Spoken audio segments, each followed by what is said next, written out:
You are overpacking. You're getting paid to drive to your workstation. Why are you carrying a full-size braiding rack up 3 flights of steps? You're not looking at the house before you go. You really just pulling up. Like, we are risking our lives going to strangers' houses every day. You wouldn't have any idea of who this person is until you pull up. People ask me, "You're not scared to go to people's house?" No. Why should I be? I got that thing in my purse. I know that y'all see me or any other mobile braider on the internet living their best life, got the apartment, got the car, the lifestyle, the great clients, the money's coming in, all those good things. And then you're looking at yourself like, what am I doing wrong? I'm doing something wrong. You have to be doing something wrong, because as a travel braider, you don't never got to fight for clients. You already stand out in the industry. Today, we're going to be talking about the 7 biggest mistakes that braiders make when they're trying to go mobile and how to fix it, because these mistakes are literally hindering your growth in the travel braiding industry. And I promise you, if you have somebody to just point out that one thing, it can help you so much in your travel braiding career. Let's get into it. You are charging travel fees based on emotion. There is no formula. You have no formula for your travel fees, but that can catch up to you. A lot of y'all don't even know how to price your travel fees. So you find yourself driving an hour away and you just got paid $20. You don't have a real formula. That is going to cause you in the long run to be burnt out. If you don't really know why you're charging a certain amount for the distance that you're driving, or let's say you're going down the street and you're like, okay, this is worth $10. At the end of the day, how many times are you going to actually feel like driving down the street for $10? Is that really worth $10? And if it is, what are you comparing that to? Where are you including your gas? Are you including the maintenance on your car? All of these things. Is that being covered? Think about those things. Are you actually covering the amount of time that it would take you to get to that client? The mileage. If you get a flat tire, if you get into a car accident, are you going to be able to pay for that accident? Or are you going to drive to that client, do their hair, make $200, go back home, on your way home, get into a car accident, and now you basically made nothing for the day? You cannot just keep guessing a number. So you need to come up with some type of system, whether you want to charge per mile, whether you want to charge per hour, per minute. Make it make sense, and make sure when you come up with that formula, you're factoring in all those things. When I first started becoming full-time travel braider, I was doing literally everything wrong, but I didn't know it. I just had to learn and correct. I had to learn and adapt. I was charging $10 travel fees, and I remember one day I drove an hour to a client for $10, and I was like, when I drove back home, because technically I only drove to her for $5 and back home for $5. So it was traffic on the way back home. All of these things factor into it. You can't just throw a number out there. But after that day, I got home and I felt so burnt out. And I was like, I have to raise my prices, but I have to do it in a way to where it makes sense.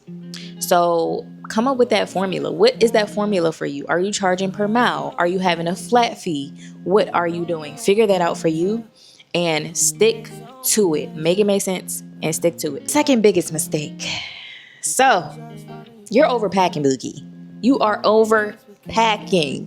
Who told you that you needed 5 braid gels? You need 18 combs. You need 18 packs of hair. You need a table. You need a chair. You need lights. Who told you needed all of those things? It can be so simple. And that is something that deters people from going full-time travel, because they think that it's so much work. When in reality, all you're doing, just imagine, all you're doing is driving to the shop. That's all you're doing. Sometimes the shop is 10 minutes away. Sometimes the shop is 20 minutes away. Sometimes it's an hour away. But when you're mobile, you're getting paid to drive to your workstation. A lot of y'all are like, but when you work at a shop, when are you ever getting paid to pull up to the shop? You're not getting paid to pull up to the shop ever. That's never going to happen. They don't care about you that much. Come on now. They don't care about your time, your gas, anything like that. So you're bringing literally 3 times the amount of things that you need. You're overcomplicating travel braiding. You should be packing with intention. And when I say that, I mean, make sure that you come up with a list. Think about the essential things that you need every time you braid and only pack those things. I'm gonna give you a little rundown. Of course, you need your braid gel. You only need one braid gel. I would recommend getting a big tub of braid gel so you don't have to keep buying it over and over and over again. Those are like $40, $50, $60. But guess what? That braid gel is going to last you a month, 2 months. You won't have to repurchase another braid gel. And that is not even, that's one travel fee. It's the cost of one travel fee. Your trunk needs to basically become a mini beauty supply store. You don't need to actually bring everything for every client. I have a bag that I use, and I'll actually link it below my Amazon storefront. I have a bag that I use that I carry my combs, my clips, my stool. When I tell you it's so easy and it's compact, I don't bring a lot of things. You don't need everything, and I carry it on my back. So the reason I prefer to carry things on my back is because my back is strong. And when it comes to rolling, if you've ever experienced this, just imagine you have a rolling suitcase and hair gets caught in the wheels. That happens because you're dealing with hair. Hair gets caught in the wheels. Now the wheels don't turn. Now you have to carry it like this. You can't put it on your back. When you get that bag that you can put on your back, Bookie, yeah, you can walk up and down them steps with no issue. Just, if you have to walk up and down steps, because it happens sometimes. I just had to walk up 3 flights of steps the other day, but I did it with no issue. So you can get a bag that is compact with braid gel. You have your stool. If you're short like me, you don't even need a stool, but a small stool, of course, something that can fit into the bag. You have your hair for that specific client. You have your combs, you have your clips, you have your kettle for heating up the hair, and you have your flexi rods or whatever the other things that you need. But these are the general things that you would need for a client that can fit into one bag. I carry one bag for my clients. In that one bag is all my supplies, like I said. The other bag that I carry is my personal bag. I keep that thing on me. Yeah, I keep my lip gloss. I keep all my personal things. If I need to bring extra clothes, I keep that in there. But either way, I'm packing with intention. I'm not just putting a bunch of stuff in a bag and being like, oh my God, this is so much work. This is too heavy. I promise you're probably packing way more than you need. There's also ways, if you want to carry your equipment, your lighting, your tripod, there are ways to get foldable and compact lights, compact tripod. My tripod literally just looks like a short pole because I can basically fold it up. My light is small. I can decide, do I want to bring the light in today? I'm not carrying up a braiding rack up 3 flights of steps. Why are y'all doing that? I be seeing y'all too. Why are you carrying a full-size braiding rack up 3 flights of steps? All you have to do is get a tripod, lay the hair on it, and pull it. You don't even have to separate hair. Y'all be overcomplicating things. The next thing that a lot of braiders are doing wrong, mistakes that you are making, sorry about that, is that you are pulling up to clients' houses with no real system. Do you know how dangerous that is? It's very dangerous. We have our booking links for multiple reasons. Of course, we want to get our deposits, we want to get our payments, and we want to have, everything in a system to where we could see it. But also, if somebody has your login and you go missing and you don't share your location or whatever, they can see where you were, what house you went to, their address, someone's ID with their first, middle, last name, birthday. You literally have all of this client's information in the system. So imagine you go to a client's house and something happens to you and you did a DM to book and you texted them for their address. That's just one example. Another reason why you need a system is because it's more professional. People take you more seriously if you have a booking link. A lot of people if you do DM to book, you're going to realize that you're attracting very cheap clients who don't respect your policies. Well, you don't have policies. What can they respect? You have to set boundaries with your clients. And the only way that you can set boundaries with your clients is by having a booking system where they can see all of your policies, all of your procedures, all of your comfort policy that you should be having, your deposits, how everything works in your business. And then they can decide if you're the type of braider for them.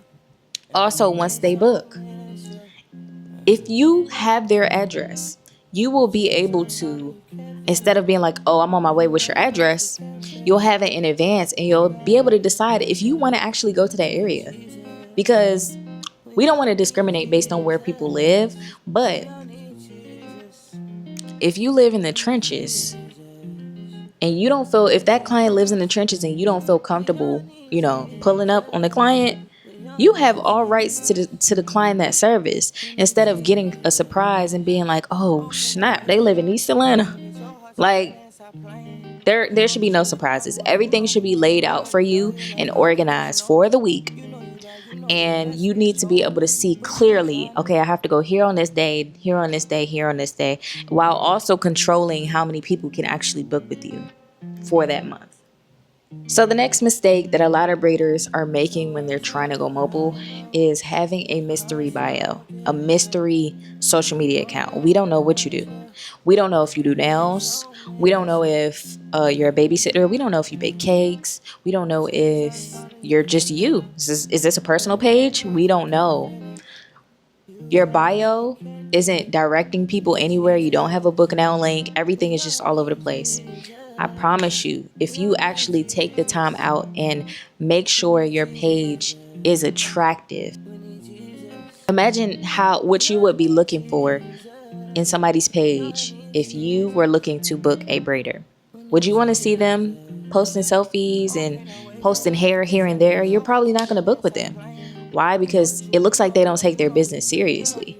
But if you go to a page that's properly branded, maybe they have a color scheme, they have a logo, they only post about braids. Maybe they might post a personal post here and there, but not an unprofessional personal post. Maybe like something showing their lifestyle of them being a braider, or interactions with the client, or anything like that. You're more inclined to book with that person, right? Especially if their braiding is good. Now, you could be a great braider, but if your Instagram does not point to directly, I am a braider, I'm a travel braider, people aren't going to know what they're getting from you.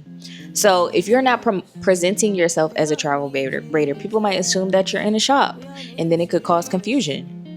People might assume that you're braiding out of your home, and it can cause confusion. So just being clear about what you're offering to the people. I am a travel braider. This is what I do.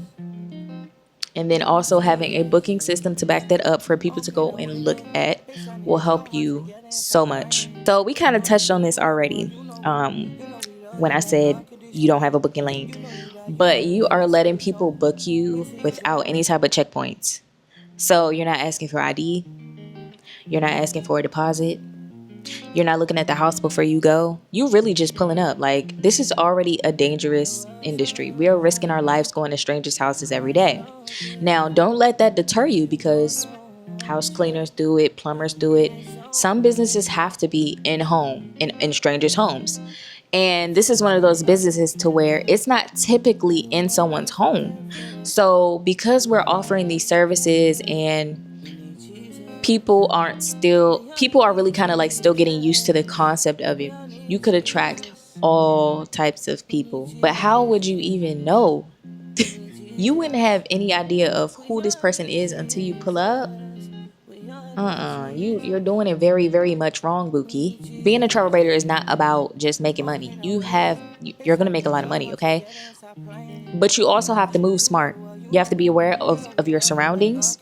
You have to protect yourself in a way to where if you need to get up out of there, you're gonna get up out of there. Whether that's airing it out in there, or if that's as simple as backing in so you can quickly get up out of there. I promise you, if you don't fix these mistakes, you will not enjoy being a travel braider. When I was first starting, like I said, I was all over the place and it was tough. But now I do it like clockwork. People ask me, "You're not scared to go to people's house?" No. Why should I be? I got that thing in my purse. I backed in, so I know I make sure I don't gotta try to hurry up and speed out and I'm hitting people on the way out. No, I backed in. So if I need to run up out of here, for one, I know where every exit is. For two, I know if I need to get up out of here, I'm just pulling straight out. I got an electric vehicle. I don't have to worry about gas. I got an electric vehicle. When I walk up to my car, it unlocks. Like, I thought about things like that. Because if I need to escape, oh, I'm up out of there. So the next mistake that you are making is you are waiting for the perfect time to post. There is no perfect time to post. Just post the content, bro. Just post the content and use a hashtag. Hashtag Atlanta Braiders. Hashtag Atlanta Travel Braiders. Hashtag Atlanta, I don't know, wherever you're located.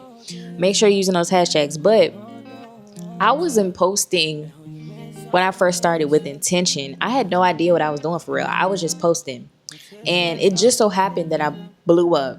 But after I did that, I was able to actually study my content and see what works and do it multiple times. Okay, people like when I do come with me to come, yeah, drive 3 hours to this client, come with me to da da da. People love that type of content. And not only do they like the content, they like the idea of travel braiding, they like seeing the process. So with that being said, when I first started, I was just posting all over the place. Like, I was posting with no real structure. And there has to be some type of balance. You still want to have some type of structure. Don't post at 1 a.m. Of course, post when it makes sense, but you're definitely overthinking your content. You're overthinking. People don't have money right now. Why should I post this right now? Or, oh, I'm about to launch this. Should I do this? Just post. Just post the content. Nobody who has been successful on social media has ever been like, you know what? I think I'm going to let the possible opinions of other people stop me from posting my content. Yeah, I think I'm going to do that. You keep waiting for your dream clients. You keep waiting for the perfect picture. You keep waiting for the perfect video. You're never going to get better. You're not even leaving room for yourself to learn because you're stopping yourself before you even make that leap. That video that you think might not be that well could be the video that makes you go viral. But you're so scared of being judged and so scared of people's opinions and being perceived and, oh, what if this doesn't work? And you're literally tricking yourself out your spot. And meanwhile, your dream client is literally booking with the person who decided to post their content. Yikes. The last mistake, and this does not mean it's the least. It's the last, but it's not the least. The seventh mistake that you all are making that you might not even realize that you're making is that we talked about this already, but you're posting with no intention and you're hoping that people find you. You're not doing anything right. You're not using hashtags. You're posting once every 3 months and you're wondering why you're not attracting the type of clients that you want. Nobody knows you exist, bro. Like, literally, how are people supposed to find you and you can't even post a picture of the finished results at least? Like, nobody knows you exist. And you think that just because your work is good as a travel braider and you're a travel braider and people are just going to automatically find your Instagram with one post. I need y'all to make that make sense for me. You have to be consistent. You have to be consistent. You have to post, if not every day, 3 times a week. I always emphasize how important it is to stay consistent because, like I said, I have clients who say, oh, I've been watching you for 2 years before I booked. And I'm like, why did it take you 2 years? People are hesitant. If they don't know you, they're going to be hesitant to book with you, whether you're a salon braider or a travel braider. You have to warm people up to you. You have to show your personality. You have to be inviting. You have to be welcoming. You have to bring people along on a journey. Because when people buy into you, they buy into your business. They start to like you. They're like, okay, I can trust her in my head.